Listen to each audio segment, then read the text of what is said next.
Hello,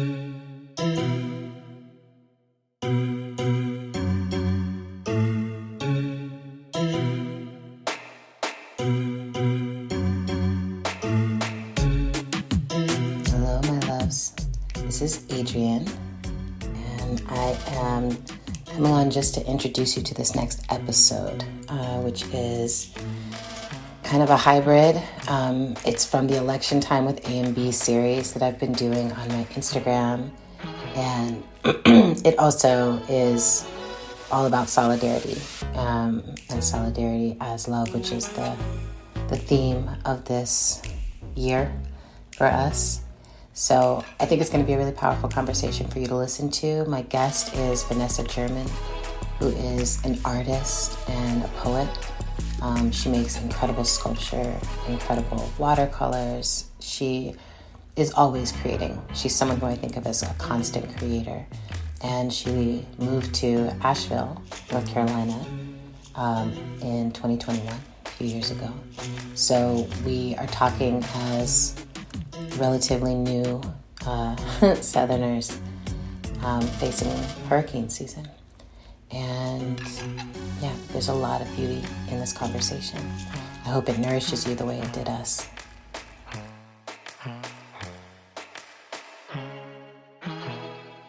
This is stunning to me in all of the ways, right? So I have been stung as though some enormous force pierced me with something, and I feel deeply speechless in a lot of ways, and good with that. Yeah. I feel like I am being like there's some force in the cosmos that's its magnet that's dragging me towards a threshold. Yes. And there's all of this information and this density around me, and I'm being like my heart is being pulled towards a threshold, and it's stunning because I recognize really deep beauty. I recognize really deep, true, pure beauty that is like calling up through the earth into the hearts and hands of people who, like, watching people help each other in Asheville, watching people help each other around here. To me, I feel like the universe is pointing at people and saying, this is what I told you. This is what you have. This is it. And so it's really stunning to see so much stripped off of people's hearts, and then them showing up in tenderness and a generosity that's utter. It's like this utter generosity. But I also look at the devastation in the River Arts District in Asheville, and I think this is what all of Gaza looks like. This is what every home, university, after school program, this is what all of it looks like. And I'm speechless because it is Adrienne Marie Brown. To stand in a location and not see what you used to see physically there. It wipes you. It wipes you. And so in an entire country. So and then also, it's a lot, the threshold, this thickness, because one of the things is the silence of it all too. That's right.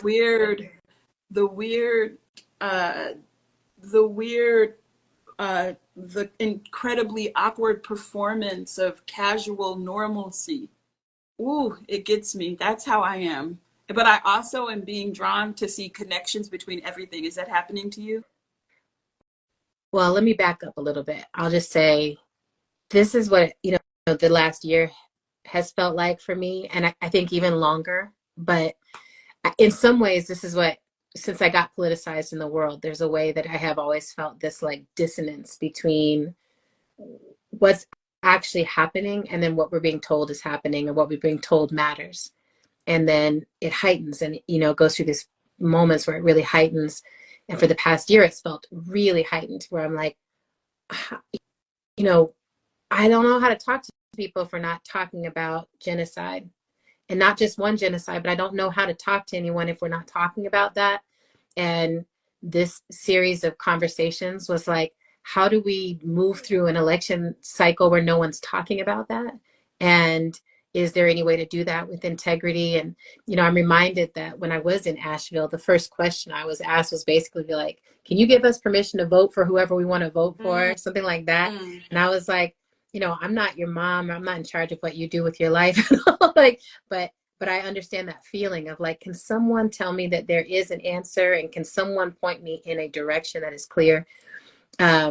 Because it's so dissonant. And then these moments, these peaks happen where I feel like we're walking through, I've read a lot of books around this. China Miéville wrote this beautiful book called The City and the City. And it's like that two cities exist in the same place. And because of this training, they have learned how to see and not see each other, and see and not see the city. They're in the same place, but they see two totally different worlds, and they go through a gate to get from one to the other. And I feel like that, right? Where I'm like, I live in the world where we just watch people burning alive in a tent, and it wasn't the first time. And where we saw a baby killed with his little roller skates on, and it wasn't the first time. And we've seen all these babies, and it wasn't the first time. I'm in that world where Asheville has been, the center of it has been covered. And then that I keep hearing of, also this mudslide happened and this whole place is gone, and this happened and this whole place is gone, and no one's talking about it. And in the past, 3 weeks, right, in addition to that, and now we're both new Southerners, so I want to talk a little bit about that. Like, we chose to move down here in the past 2-3 years, and my whole family is down here. So I still have family without power. I still have family that had to evacuate because of Hurricane Milton. It's like everything just feels, so there's a way that's like the news is not far. It's all very close, and it's inside, and it's parallel, and it's all happening at the same time. And then whenever anyone tries to draw me back into an electoral conversation right now, I'm just sort of like, I don't know what else to tell you. I've had a lot of very nuanced conversations about, with organizers about what the options are. And I've shared with people, like, here's what everyone came back with. But like, there's not some button, there's not some switch, there's not something that you are easily going to be able to do that's going to relieve the pressure of this moment of living in not just a genocidal administration, but a genocidal nation. In a genocidal nation, death does not disturb people the way it ought to. And so in a genocidal nation, the death we cause elsewhere and the death we experience here does not cause people to stop everything and face it, right? And so that dissonance, however that hits you, then you have to begin the work of, what is the mundane, miraculous stuff I'm going to do with other people that I can put my hands on and my eyes on and my attention on to try to make a way forward. And so that's where, that's how I am. And that's what I feel like I'm doing right now. It's just being like, here's the resources that are moving to Asheville through my community and my family. And I need to make sure that my grandma's okay because her power was, and then here's the phone calls I need to be making to Orlando to try to tell them that, like, I know you're trusting God to take care of you, but God is me sending you this call. Yeah. This is, just trying to do just become a little bit of a miracle for someone else, and let someone else become a miracle for me. I'm really thinking like that. So, yeah, that's where I'm at. And I think we also just spoke to, like, what is the time on the clock of the world, which is the first question I generally ask. And it's rooted in Grace Lee Boggs was always asking us that question. Is there anything else you want to weave into that? I want to talk about divinity really quickly. Yes, please. Relationship to this, you situating yourself in the power of miracles, right? Mm-hmm. So you're saying how can I be a miracle for you and allow someone else to be a miracle for me? I want to talk about how radical it is to situate yourself within the living recognition of the miraculous, right? In the mundane, Yes. because that in and of itself has is like you allow your being to be stepped up inside of that Yeah. in a way, which is in and of itself an answer. Yes. We have to say that, right? We have to Yeah. say that how you started out your conversation saying, like, I'm seeing this is my people in Asheville. This is what it's like to be present in the living death that we are all a part of. And Yeah. then to be like, and I'm here with miracles, Yes. right? Yes. And so I recognize that the time on the clock of the world is that time. Yeah. What you just said, to be like, I am here, I am here, I am here, I am like constantly crossing these thresholds, and I'm in a universe where the miraculous is possible, Yes. right? And then Yes. also then you are saying in the deepest, truest way, I am not alone. No. We are not alone. And uh, it's that time. That's the time. That's what I'm seeing on the ground in Asheville, Yeah. is because there are still mudslides. Every day I listen to the daily briefing.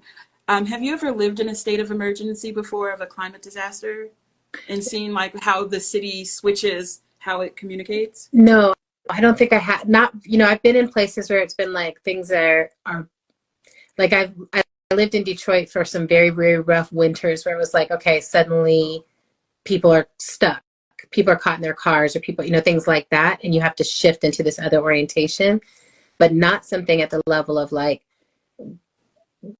is FEMA coming to get us, or like what, who, Yeah, how, like that level of shift.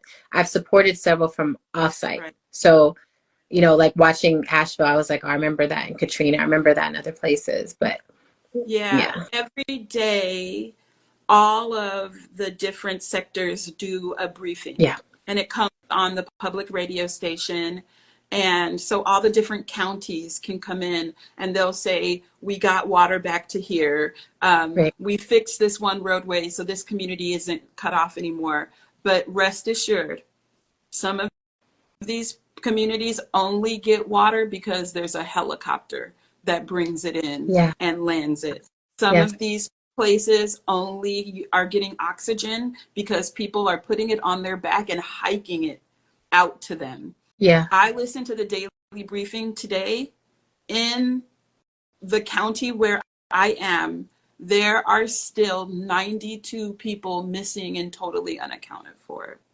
That's just where I am. That's yeah, not Yancey County. That's not Mitchell County. That's not Madison County. yeah, So it is like, I feel like there's a tenderness in the air here. yeah, yeah, I feel like there is a communal holding of the fact that we don't have our dead back yeah, or something, you know what I mean? Like, because yes, the pace here is very different. yes, Schools are closed, most businesses are closed.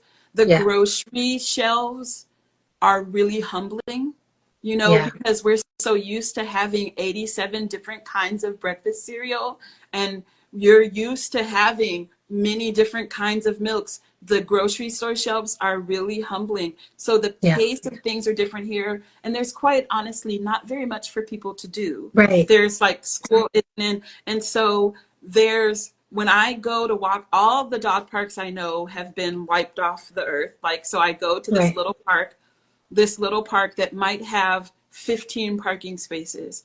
It's yeah, packed yeah, from sunrise to sunset.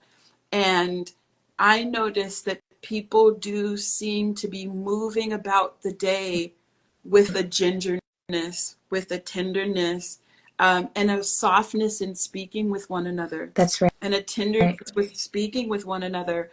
And I do believe that some of it is the shocking, the stunning unknowingness of it all, like what's going to come. But also, I don't know if people nationally know that the only reason why Asheville was alerted that the tropical storm had become a hurricane again is because there were 2 or 3 meteorologists in Greenville, Spartanburg, who were like, who alerted Blue Ridge Public Mm, Radio reported. They said that they talked to Blue Ridge Public Radio and they were like, it's a hurricane again and it's coming like directly to you, because people on the ground, like there's art handlers in my studio right now. They were like, there's this sort of weird guilt that people didn't know how bad it would be, you're right. you know, and that they were like, I didn't know, like my mother was driving up and my wife said, should we go fill the tank up with gas? Oh, no, we don't need to do that. Right. And people are a little like, how did I not know that one day it would be here and the next day it would be gone? There's this, Right. it's sort of strange guilt around that. And I feel like you can feel the how processing is descending. You know, it's like Yeah. getting to a place, it's like it's sinking in with people. And it's interesting because I think some people have made, I'm experiencing this sense of like making oneself waterproof to the allowing it to come in and sink in. And that energy, instead of allowing it to sink in, they're resisting it, and it's becoming quite angry Uh-huh. and volatile and Yeah. hostile Yeah. and seeking to do external things that are piercing and impressive. Like you see this contrasting energy happening, Yeah. right? Yeah. Yeah. Well, and I think of that so much as, I saw some meme or something going around that was like, when we call something an act of God, there's a way that we're shirking the responsibility of the systems that actually created the collapse or the crisis. And that really resonated for me, that I'm like, oh yeah, like, and I remember watching the Tampa mayor come on, and be like, if you guys don't evacuate, you're going to die. And, and being like, oh, like how many systems had to fail to get to that moment where people are feeling like my survival is on me. And if I did it right, that's on Yeah. me. And we survived. And if we didn't do it right, and if we didn't like tell people to do it the right way or whatever, that's just on us.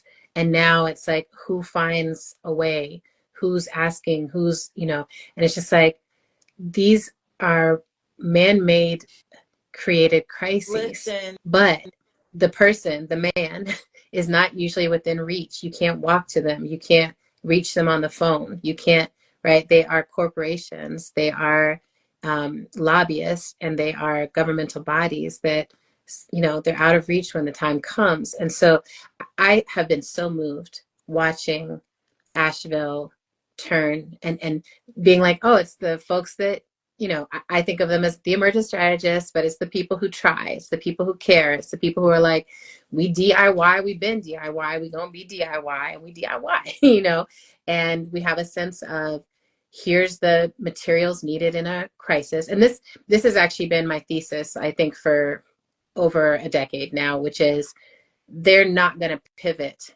to address these crises. So we have to be as ready as we can be, because when the crises come, people are going to need to turn somewhere, and they're going to have militarized and militia and anger-based places to turn, or they're going to have places where it's care and community and tangible meeting of need. Yes. Right. Yes. And I think we are at that place on the clock of the universe now, that's where it's like, it is miraculous work to keep caring for each other under these kinds of changes, because there is a big part of us that's like, I'm going to crawl under the covers, and I'm not going to keep going. Like, I can't, and I won't, and I can feel in me the pull both ways, right? That I'm just like, it's too much and I need to cry. And I just have to go cry now. Like, that's a pull. And then the other part, which is like, turn that energy into something that can help somebody. Take that energy and help somebody figure out because that's what the lineage that I come from. Those are the lineages that I come from. And I would argue those are the lineages we all come from. Like, we all are here because somewhere back in our line, Someone was like, we're going to live and not die Yeah. today, you know? Um, Yeah. so, we're talking about these material things, right? It's a real thing to be like the gas is gone, the food is gone, the water is unclean, the hospitals are shut, the schools are shut, like, and that is not happening just here, but in other places. And in other places, I think when I think about Asheville to Gaza, I'm like, oh, and that's all happening there while they have bombs being dropped everywhere at all times and snipers shooting at them. And like, it's like, these are the material conditions. And I talk about Octavia Butler a lot and how she was trying to prepare us for times like these. She tried to write it as honestly as she could, because she wanted us to understand some things about ourselves and what happens under these pressures. What do you wish more people understood right now? Oh, I wish more people understood how powerful they are, right? Mm-hmm. And so I'm going to connect that to something that you said. I think about the place where you did your book launch in Asheville, Firestorm, how Firestorm Firestorm Co-op, yeah. became the hearth, the soul center, because immediately looking around the disaster, these are people who automatically, soulfully, deeply, truly knew the first thing that they needed was each other. Yes. The first thing that they needed was each other. Yes. And then they had a place to draw in because they recognize how powerful we are. And they recognize that I might not have a chainsaw, but Bobby has a chainsaw and we need each other and we're going to come to this place, right? So when I talk about, I really wish people, wait, hold on, excuse me. The word wish is not appropriate in this situation. I am, I recognize how powerful human beings are. I recognize how infinitely, divinely, uniquely, exquisitely powerful every human being is around me in the distinct gifts of their being. Yes. Yes. Yes. I recognize that every word you've ever said to me is divinely aligned to the curriculum of my humanity. You know what I mean? Like, you are, like, Yes. for real, I for real. love that curriculum of So, humanity. Yes. but I find that in every single human being, Yes. right?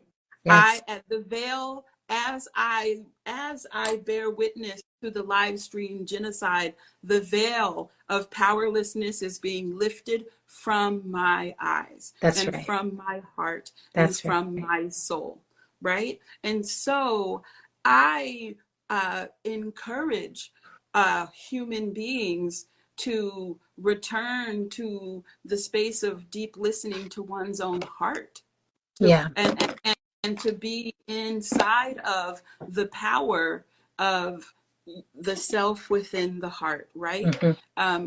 And then, so I feel like part of being ready, Adrienne Marie Brown, is to be spiritually to recognize that you are not alone and that your spirit is carrying and moving with it a power, an affinity, and a momentum that will assist you in every step along the way. So that's just like, that's something that just starts soaking it in now, pulling it all in now. That's right. And That's then right. because this way you will be supported internally as you do material things to prepare yourself, right? So Yeah. material things like, and I feel like some of it is definitely trauma, but I want to tell everybody, to keep cash at their house. Listen, well, Whether okay, it's so like, I love this because I have to say, I believe in being ready. I think about it all the time.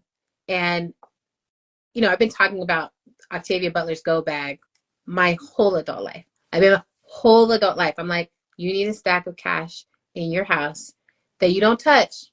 You don't go and get some when you need some tip top. No, this is the survival cash, and it needs to be at the house. And right now, people keep asking me like, well, with this election, like blah blah blah. I'm like, the only thing I'm going to tell you at this point about election day is be ready. Be ready. talk Don't about it. act like it's going to be a normal thing, right? That way if it is a normal thing, it's just like, oh, the vote, and then some people won and whatever, and life continued on the next day. Cool. Wait, But hold that's not how things. on, really quick, really quick.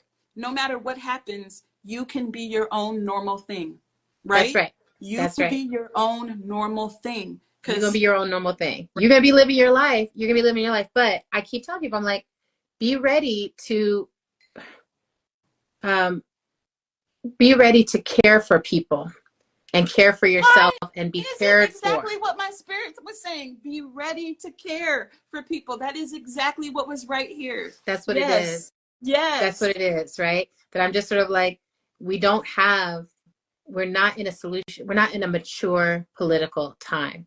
So what we have to expect is that immaturity will reign over this political time, whatever it is. That's what will reign.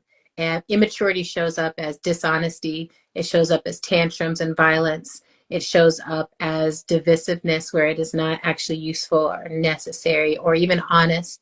It shows up in these ways. And so I keep saying, like, get ready in a very material way to take care of somebody and something more than Yes. yourself. I keep saying, Yes. like, if you have a garage, or if you have a place where you can stockpile things that can make it, stockpile some stuff.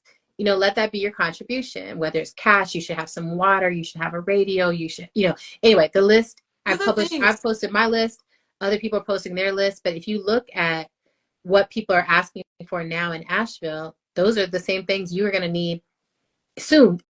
At some point, you're going to need them. So I just keep telling people, I'm like, uh, the right action to take, in addition to anything else you do, is care. And Okay. I think about sovereignty, and are there three, like, I think it would be wise to make a sovereign net. And your Yeah. sovereign net is, it's my family and Adrian's family and Miss Michael's family, and this is how we Yeah. will come together. Like, Yes. should there need to be a time Yeah. when we come together, I have the gas cans, Yes. you have the cash, Yes. you have the water filter, Yeah. and we know that there is a little bit of antibiotics and so's, prescription medicine somewhere. We all know this information, right? And Yes. I feel like I have this feeling like nothing's ever going to be the same again. Like Yeah. looking around what's happening in Asheville. And I don't know if this happens to all people who witness a disaster. Like, I feel like nothing will ever be the same again. But I also have this strange feeling like what I'm experiencing right now is somehow infectious and Yeah. other cities could catch it. And so Oh, that's yeah. why I'm like, you don't know New York, you could catch it too. Please get the D batteries, because there's like no D batteries on the shelf, yo. And Yeah. so I have this weird place of being like, I just want everyone to be prepared with, like, I think the power could go out anywhere. I love this sentence. The power can go out anywhere and for any number of reasons. The safety can be pulled, the rug can be pulled out from under you. And I think this is the thing, the pot boiling while you're in it, right? Like while you're in it. And so you're like, oh, like the safety has been, when the school shootings happened, right? The stuff, when the police shootings are happening, the stuff, it's like the idea of safety has always been more something that we've crafted and here more than has been a physical reality for us. But then I do feel like if you've lived through one of these major events, I think about 9/11, I think about Katrina, I think now about these hurricanes, I think about what happened in Puerto Rico, I think about what happens in Haiti right now. Like, there's, in different places, it looks different, but we are reaching a place where systems that only serve the elite are so unstable that things are toppling in every direction. And some people have said arming myself and moving towards violence is going to be the way I'm going to create that stability and safety. And then there's others. There's the rest of us who are like, I want to care and take care of others, right? And I think we're going to be reposting. There's this thing called the OODA loop that we had some folks come on the How to Survive the End of the World podcast and talk about a couple years ago. And we're going to replay those episodes for people because it's like, oh, here's what you can do. I also keep telling people, if you're not the kind of person who's like, who can comprehend the list, because like literally the list of what you need to do prepare, it's in Octavia's book and it's all over the world. But if you're the kind of person who's like, I don't know how many times I hear it, I hear it but I don't actually do it, just you can literally go online now and look survival pack, look up a survival pack, just order those for yourself and for like the core people that you're talking about, your sovereign net, right? That's just like, we have them, everyone has one, everyone knows that they have it, because those things come and they already have all this stuff in there, water, cleaning tablets and stuff like that. But beyond that, I want to come back to something you were talking about, the spiritual capacity, because I keep really feeling the pull here of like, I think that I have been very proactive on getting materially ready. Now I'm like, oh, I also have to be really doing the work to be spiritually ready, to not go numb and not shellac myself, right? But be able to be like what we watched the other night. Spiritually, I'm not prepared to hold that. What is a shape of spiritual preparedness that could happen? Where are the calisthenics for your heart that get you into a place where you're like, oh yes, let me see this in my hand. That's right. Let me That's right. Like we're in an otherworldly situation. That's right. That's right. That's what it is. That's what it is, right? And then I'm like, each time I can feel myself, like fully like grabbed up by it and just being like, no, no, no, no, no. Like when I lose someone close to me, what happens in my body is always first me going, no, no, no, no, no, no, no, no, no, no. Like, no, no, no, no, no, no, no, no. And trying to stop it, reverse time. No. There's that full rejection. And then being like, oh, this already happened. What I'm hearing about is a already past. Even as is happening, it's already too late for me to stop it. And my heart breaks because I'm like, I've spent my whole adult life trying to stop this moment and this moment and that moment and that moment. So there's this other weight that has been like so overwhelming that's just like, I really don't know what else. Like, did I not do it? There's just so much guilt and grief and like all of it woven in together. And to be like, one day at a time, I really have been bringing myself down into like, in this day, this happened. I had to watch someone burn to death and I couldn't save this family from the mudslide. And I had to witness these things that I don't get to stop, but I do have to acknowledge that they're happening. I have to acknowledge that I'm woven into the fabric of it. And that mycelial thread is helping me so much because I'm like, when I get overwhelmed, sometimes the only thing I can do is like spill it out. Being here with you right now, it's just like, I just need to spill it out, if only to remind myself that I'm not alone. You're not alone. You're up in that mountain, not alone. And I'm down here by my little lake, not alone. Heart's broken. But right now, at least today, we can still call each other and hear each other and talk to each other, which feels like such a huge like blessing to me, to be like, not just anyone, but you. I get to tell you about it, and you I know can hold me with it. Listen, yo. Octavia gave us the future in so many ways. Yeah. One of the things she gave us a link into, a tiny little portal that fits right between our fingertips. She gave us this view into the technologies of empathy. That's right. And this place of a human connectedness, the mycelial thread being in so complete inside of your own being and all throughout your own being that we become we become enabled with the technology of telepathy and empathy, and we are shifted. That's right. We are shifted because for me, there's no I feel you, Adrienne. Like, yes, at least we get to call and talk to each other today, right? But I actually feel like we're doing something else too. I feel like I feel like our spirits are doing something else together that is like those together. together. Yes. But also, like, I have like this really strong feeling about baton passing, Uh-huh. about you and Toshi and Alexis and Audre Lorde and Octavia, like literally being like, some people are get to, you know, move up and vibrate in the frequency of the reality of everything that we created, and then some people get cast past the baton of what we created, and they Uh, create more and carry more onto that. So I think about you, you know, like a group of humans, as literally having taken the spiritual baton from one of our ancestors. But I also, so I'm feeling like, mm, as mm, I am expanding in, as we expand into what it is to be otherworldly in this otherworldly moment that we're uh, in, I'm really, uh, really conscious of how we have to create new ways, and we are creating new ways to be at one, to find oneness. And I feel like there is a way that that idea of spiritual readiness is um, really a willingness to even believe in the power of one's spirit in the midst of this otherworldliness. You know what I that's right. mean? Like I to, do.